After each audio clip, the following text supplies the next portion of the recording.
Hey, I'm Alexandra Harbushka, founder of Life with Herpes. We're going to talk about how do you get pregnant if you have herpes.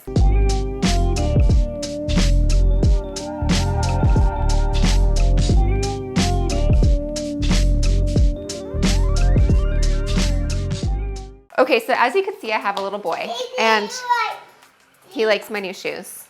They're not new, they're new to him. Okay, so anyways, I get questions all the time about, hey, can you get pregnant? How do you get pregnant? What are you doing to protect your partner? You want leche? I think it's time for you to go. So Clinton had to go. It was time for lunch. All right, so as you can see, I'm a mom, and you can see that I have a little boy. But one of the things that we're concerned about, or a preconceived thought or notion about herpes, is once you have it, you're like, oh my gosh, I'm gonna have an outbreak all the time, and I'm always gonna have to use protection. Okay, well, that's not always true, and that's not always the case. I will get into that in a second. First, I wanna talk about, you guys have asked me all the time, like, what did I do to prevent transmission to my husband? What did I do to get pregnant? Well, my situation was a little bit different. I went through IVF, which is in vitro fertilization. That means that my egg and my husband's sperm were met. They had a little date in a lab, and the embryo, little Clinton, was formed. So, and they implanted him inside me. Now, this has nothing to do with having herpes. So I wanna make that very clear. It was just an infertility issue. A lot of us think, oh my gosh, now do I have to go through IVF because I have this? I don't ever wanna not wear a condom, or I wanna protect my partner. So take a deep breath, do not stress out, do not worry about it. Couple of things to think about. If you're at the point in a relationship where you're ready to talk about having children or to have children, probably the idea of protection or the herpes conversation has definitely been there, and it's probably not your biggest concern in your relationship at that point. But I do understand, of course, I don't want to give it to my husband. Of course not. So a couple of things that we can do, and I just want to break down the basics. Number one is communicate with your partner. What do you feel comfortable with, and what does your partner feel comfortable with?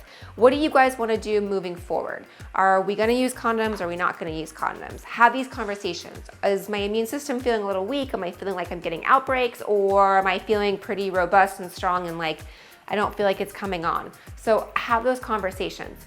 Number two is something to look at. Of course, talk to your doctor, see what is comfortable for you and what your partner, back to the communication, what does your partner feel comfortable with? But the antiviral is FDA proven to help reduce the risk of transmission. So it helps keep the virus dormant in our system.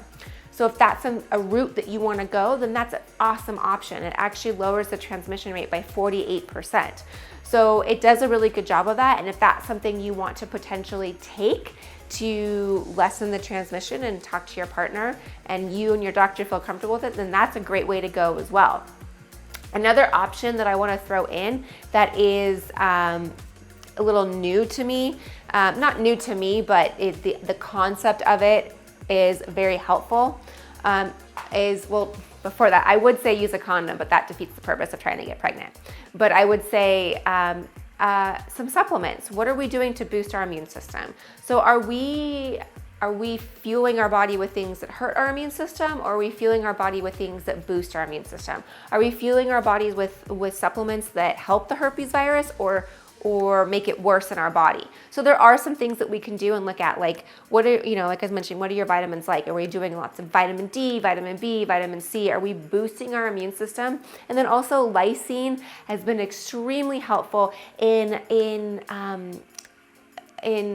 keeping the virus dormant. In essence, it keeps it out of replication mode. It blocks the arginine from putting it into replication mode. So keeping the herpes virus out of replication mode is pretty important, right? If it's not replicating, then we're gonna get less outbreaks. So again, let me just refresh because I kind of got a little off track. Number one would be communicate with your partner. Number two, the option is the antiviral, which would be a prescribed drug by your doctor, so communicate with your doctor. And number three would be taking some supplements and boosting your immune system.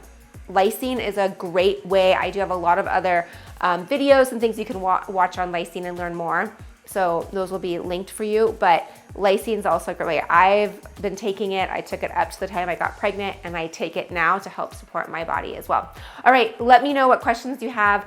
Like, subscribe somewhere on here. Let me know if getting pregnant is something that is if you're looking at and you have a lot more questions and you're like, I just need to know all about herpes, I want to know everything I need to know, I have a free download for you. It's somewhere here for you, but it's tons of information about lysine diets.